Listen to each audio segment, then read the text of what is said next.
Hello again. Okay, so in the previous episode, no, I'm kidding. In the first video I made, trying to share this experience, the camera, I love the feel of the camera that my laptop is what I'm using to record. I love the feel that the laptop provides, like all of this grain and like texture or whatever. And so I tried to use this. What I'm trying to say right now, the issue is the audio. So it came out all like unsynced, whatever. But so now I'm recording on my phone, like a voice memo or whatever. But so we're gonna continue reading Peace Jones because I want to tonight. And I think I left off.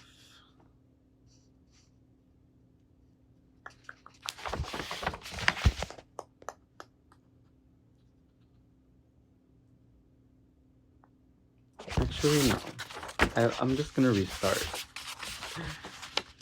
This is like version 2 or whatever. Okay, so Peace Drums, Jesus Was a Hippie by Joan Rivard. I'm gonna read that, and we're gonna have a great time, I think. Busloads of tourists. The hippies have been chased away from sitting on the front steps of the McDonald's on the corner of Haight Street and Stanton in San Francisco, in the hippie capital of the world. It's too bad because their gathering there was major to... Okay, I'm so sorry, but the way that this is written, I don't know if I'm like I can't read it the way that I read other things. I don't know. Like, it's not written like a textbook, and I have been reading textbooks for so long. So I'm just trying to like find the flow, I guess. It's too bad because their gathering there was a major tourist attraction, giving people a taste of what they were looking for in coming to this historic place. The tourists craned their necks and aimed for their cell phone cameras from the tops of the double-decker buses. These tie-dyed, scruffy-looking gypsies are some of what remains of the great vision of universal brotherly love ignited here in the 60s. Some of the older ones never left, having lived in and around this place for half a century. Since that time, rents have skyrocketed. So that sentence that I was like struggling in the other one, since that time, rents have skyrocketed. I read it as since that time, rents, but there's no apostrophe behind the S. So I'm just like rent has skyrocketed, I believe. But then the word have is right after that. So I'm just like, since that time, rent has skyrocketed. I made it my own sentence, so sorry to the author. Making this bohemian paradise out of reach for most of the artists and thinkers who have made it. They refuse to leave, some actually camping in the park if they have to go, or if they have to in order to stay. About 50 to 100 people in the east side of Golden Gate Park next to Haight Ashbury district. The vibe, oh my goodness. I'm just like struggling to read this. Like, I promise you, I'm a great reader. Anyways, the vibrant rainbow colors of their exotic accessories and decorations catch the eyes of the tourists as they peer down from the tour buses. Many of them wear some kind of costume or just something to identify who they are and what they believe in. Their sparkly jewelry and bright feathers and ribbons contrast with the drab survival gear they must wear to attain this kind of liberty. The dream of brotherhood is very much alive on Haight Street and in the park, but life can be hard for the remnants of that magnificent time. These people are not owned by anyone, pay no rent, but most of them live outside. There is a no sit and lie law. Along the sidewalks of Haight, where so many used to congregate and talk about saving the world, now there is mostly only concrete. An occasional panhandling musician and the brightly decorated stores and merchandise are often the only outward clue that something extraordinary happened here. Still, the tourists come and they gawk, straining to catch even a whiff of incense, or the flash of a strobe light, or the sound of peace drums. They buy overpriced rainbow tie-dyed t-shirts and bring them back to their loved ones in various parts of the country and the world. This place represents for them something that dreams are made of. The Haight. You can tell it's not an ordinary place. The ornate Victorian row houses in the neighborhoods around the Haight are incredibly beautiful, like jewelry boxes or elaborate cakes in pastel colors. Their curved balconies with rounded windows, their rich decorations of gold medallions and intricate carved edgings are works of art. They have towers and turrets like a castle, arched bay windows and round pillars that are like you would see on a temple, but on a smaller scale. These houses were not slapped together like track houses. A lot of thought went into every detail of each magnificent creation. Oh, okay. So remember how I mentioned icons in the previous one? So they represent basically what that paragraph is saying. So this paragraph is talking about how, the architecture, it's joined construction and art to make the place or whatever. The people who live here also have many dimensions, many bright and pleasing colors in who they are and what they believe in. Billy Preston and George Harrison lived here. The Grateful Dead lived at the Grateful Dead house at 710 Ashbury, and there's the Red House storefront above which Jimi Hendrix lived. We've often walked among giants on these streets. There are many reasons why this is a special place. It feels like home not only to those who live here, but to countless millions in their imaginations as a spawning ground for the biggest peace movement the world has ever seen. The colorful business on Haight Street express a multi-dimensional approach to life. Stores offer exotic wares with spiritual meaning, with names like the Tibetan Gift Corner and Love of Ganesha.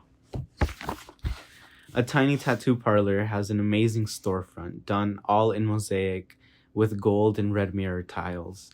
The designs on it look like flames with wrought iron work, and the windows in a shape like a radiating sun. Along the side streets, there are big wall murals of icons like the Beatles, Jerry Garcia, Janis Joplin, and Jimi Hendrix, surrounded by swirls of rainbows and stars. The Burger Urge has a giant plastic burger over the door, red, white, and blue neons, and a decoration around the edge of the roof that says, Peace, in foot-high letters in 1967, the year of the summer of love. And so the icon there is a sun and a rainbow. You cannot see this, but that's what I'm saying. It's not that rare for people to get together in a spirit of goodwill, but here in this historic place, it has deep meaning. This has survived from the wondrous Renaissance called the Sixties, when a whole generation of young people decided that the Golden Rule was the best strategy. Most of them did not worship the Prince of Peace, something he never asked for. Instead, they went around saying the same things he'd said, often without even realizing it. Their obsession with brotherly love and peace and treating people with respect is something the violent world has hoped for. A Volkswagen bus goes by, hand-painted purple with fluorescent rainbows and flowers all over. The double-decker buses sway around the corner where the park meets the business district, looking like a ride at Disneyland. The tourists look at the house-free hippies with their dogs. The young people smile at the tourists and make peace signs. Often the tourists smile back and make peace signs too. God's eyes. I first noticed them at the next bench over from the drummer's bench, a separate group of homeless youth who often congregate there. They wear different clothes than the rest of the people. Their clothes are darker and somewhat dusty, but serviceable for survival. Next bench or next to the bench? Next to the bench, there is often a large carpenter's cart loaded with sleeping bags, tents, and backpacks. Everything has to be watched all day so that it won't be confiscated by authorities or stolen. quotes, or not quotes, parentheses, by outsiders. Most of these people have to carry all their stuff with them everywhere they go. This particular group has a communal arrangement going, in which their belongings can be placed in the cart and watched together by one person. And so all of the icons that show here are a backpack, a bag, just like things to put other things in. I've also seen them walking across the meadow to their camps in the evening. There are many dogs trotting behind. They have a special silhouette and a special gait as they lumber by, each harnessed with a backpack loaded taller than their head. Some have a cat perched right on top of the swaying backpack, riding it as if it was riding a camel. There are dogs on leashes and dogs running free, and often there's someone playing a guitar as they go. And so the icons here is like a icon of a person, a guitar, icon of a person hiking, dogs, dancing, trees, nature. Like they're all trotting to a peaceful place, I guess. The way they walk is very strong, in sturdy hiking boots meant to negotiate the forest paths. At night, they make their camps in the woods, sleep on the ground inside their tents. It's a way of life they're used to. Some have been doing it for years. The routine of putting up and taking down their small dome tent is the closest thing they have to a household. Their dogs make it seem like a family. Those who live alone treat their animals like partners. Couples treat them like their children. Their dogs are the icon is a dog that, they're including as a member of this community. And so there's like an arrow that points to a crib and a nursery. What's that? A crib is okay. And then the carriage. I hate calling it a carriage. Anyways, their clothes are not the pastel polyesters of the picnickers, but they have flashes of color. Tie-dyed t-shirts are a uniform, though some are faded and worn. Handmade jewelry of natural materials, political and religious emblems are their decorations. There are brightly colored fabrics of paisley of rainbow designs, feathers, bells, ornate pouches, and belts. Their clothes are so much a part of who they are that they seem molded to their bodies. They really dress like gypsies, wearing their valued items on their person where they can't be confiscated or ripped off. Someone who barely has enough to eat will invest in a very expensive and ornate coat made of rich materials because it says something about who they are. They will wear the coat on the street and in the park, sleep in it every night on the ground. The edges will become worn and some buttons might be lost, but the coat will still make the wearer look and feel like a prince. A dark brocade can mask any stains. I don't know if I'm saying that word right. Brocade. It sounds like a facade, but brosad. Oh my god, is that what it's saying? A dark brosad. Anyways. And so the icon is like money, a coat that is okay, or it makes you feel okay to feel like a prince. I don't know. This is all just like my interpretation, FYI. A beautiful young girl with pink and lavender hair walks by with powerful stride, easily carrying a tall backpack with a lovely black and white cap perched on top. She's dressed like a fashion model in an ornate short skirt and bright multicolored tights. Her attractive boyfriend walks beside her, also with a backpack. His long, loose hair blowing in the wind, both hands holding the leashes of their two dogs. She has tattoos on her arms of butterflies, which symbolize metamorphosis, and of peacock feathers, which are supposed to be God's eyes. And so we transition to Generation X. Like plants pushing through cracks in the sidewalk, they have grown, so strong that hopeful dreams still stir within them like great seeds. They came from broken homes and broken dreams, and a sick nation that had also lost its way. The advertisers call them Generation X or Y or cyber geeks and mooks and midriffs, iGens, and used tricks to sell them lies. They made them clothes of black covered with skulls that made people afraid, or baggy pants which gang members allegedly employ to hide big guns. These kids have been exposed to TV brainwashing totalitarians made to twist their minds to give up hope and think that other people are no good. And so the icons here we have, it's like a pathway to a house. I can't really tell what that is, but then there's like a scale and a ribbon, and then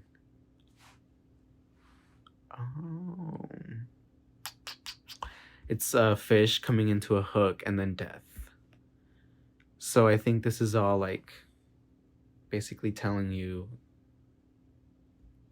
I don't know, you you interpret it how you can, but I give you the tools.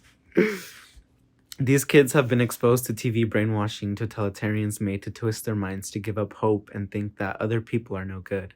They saw dead things on every channel all their lives since they could talk, and twisted, sneering cartoon characters designed to make them hate or fear. They ate fake foods with dyes and chemicals that made them sick.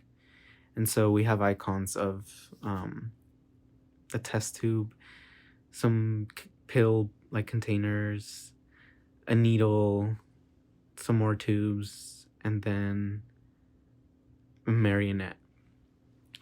They played with video games that could be used to teach them how to kill.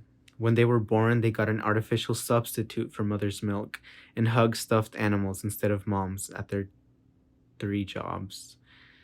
And so it's a woman and 3 chains and a baby with a baby bottle.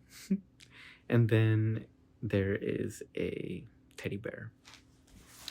They didn't have advantages like those a generation past. Their college dreams vanished because economists made shady deals.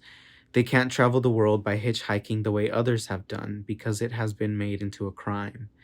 The small apartment that they crave is out of reach. $1,000 for each small room. And then like a shocked emoji. A job no longer pays a living wage. 3 are required to survive. You can get jailed for downloading a song or 1,000 other phony crimes. Libraries close, jobs go overseas, and insurance makes driving out of reach. And so we have, you cannot see anything there, sorry, but I'll post or upload pictures, I think, to cover that over this audio track. No, I'm kidding. So it's the Statue of Liberty built to last, and then it's a handwriting, a phone that leads to no education. There's like a no, and then there's like a graduation cap. And then there's 3 icons that symbolize 3 jobs: sleep turned into money, loss of sleep, I believe, and then the music that leads to jail. So yeah, the icons essentially reiterate what it's saying. I think I already said that. The icebergs melt and media brainwashing becomes more weird. Despite all that, these young people play peace drums in their tiny rented rooms, as quietly as they are able, so neighbors won't call landlords or cops. Christ's stream of peace still stirs in them, though most don't call it that. Respect for all the world, not lies and greed, is what they want. That spark of hope on each bright face and the brotherly love that Jesus taught could be what's needed to ignite again the torch of liberty. And then there's an icon of the flag, the American flag. Oh, wow. There's like, okay, this is kind of weird. So it says in all caps, let's take one step together, visit with or meet neighbors on first Saturdays, play drums for half an hour at sunset on Saturdays at your window or wherever, Poems may be reprinted and shared by homeless for donations they can keep. Tell 10 to vote Democrat. And then it has a link to vote.gov, and then unite, and then there's a link to register to vote. Then there's peacedrums.org, rockthevote.org, and then there's a phone number. The reason I kind of just like did that is because, you know, the more we tell each other to do one thing and the more that we tell each other to do or not to do another thing, is like, you know, the Democrats are the same inherently as Republicans and vice versa.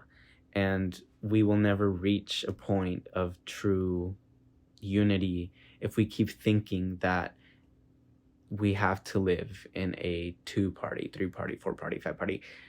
We don't need all these parties. We just need one voice that, you know, we all speak. So not one person to represent everyone. We need everyone to represent everyone. So what I mean by one voice is that whole community shouting the same thing. And so then we all talk about that thing and we all come to agreements on that thing. But that's not what I'm like getting into right now. So that's why I'm like hesitant to say anything else, because that's not what we're talking about. Lilies of the field. People look at them sideways as they pass by along their way. People look at them sideways as they pass by along their way toward the drum circle. These street kids are the dustiest, wildest looking bunch. They look as if they've lived outside for years, and they have. They share a rugged existence in the forests of Golden Gate Park. Many of them have small tents, which they put up each evening and have to take down early in the morning, or else rangers might come and, according to legal guidelines, confiscate everything. Diaries, artwork, precious family photos, gone. If someone leaves their tents even for a few minutes, they're liable to come back and find all their stuff gone. Most rangers are pretty nice about this, but some are not. The loss of tent and sleeping bag and warm clothes in this cold, foggy place can be devastating, but most of them are strangely calm when it happens. Many say it's happened to them several times before. It's a very rough way to live, but in the middle of unbelievable... I'm skipping. Many say it's happened to them several times before. It's a very rough way to live, but in the middle of unbelievable challenges and occasional really... Oh my gosh. Is it me or is it the sentences? Like can I just not read right? It's a very rough way to live, comma, but in the middle of unbelievable challenges and occasional really hard times. Something spiritual happens here, though some might not call it that. So there's an icon of a top hat, peace, and love. Many of the homeless youth and others who camp in Golden Gate Park are real nomads, living a very hard life, but a very free one. They do all the things that the old hobos used to do, have the same skills and knowledge and some of the same social traditions. Many of them ride the rails all over the country, since hitchhiking has been made illegal in many places. They do this with their dogs and heavy camping gear, some of them in wheelchairs. They have incredible grit. They are as wise as serpents, and most are as harmless as doves. And so there's an icon of a train. They live in the moment and close to the bone. They experience cold and heat and sometimes even hunger and 1,000 other hazards out there on the road or in the park. They can lose everything at any time through confiscation by authorities or theft, or even by something as silly as forgetting their stuff. They can lose their dog for inability to pay fees and fines as they move from state to state, and they can be arrested for warrants or tickets they didn't know they had, since they often don't get their mail. They live on the razor's edge, but they live a lot like the lilies of the field, like Jesus suggested. Many of them don't call themselves homeless, but house free. And there's an icon of free. There's something uniquely satisfying about the hippie culture, whether here at this, so that just made me think about free. And I don't like it because the thought of freedom shouldn't be associated with a fucking commercial. You know what I mean? Yeah. There's something uniquely satisfying about the hippie culture, whether here at this epicenter or an individual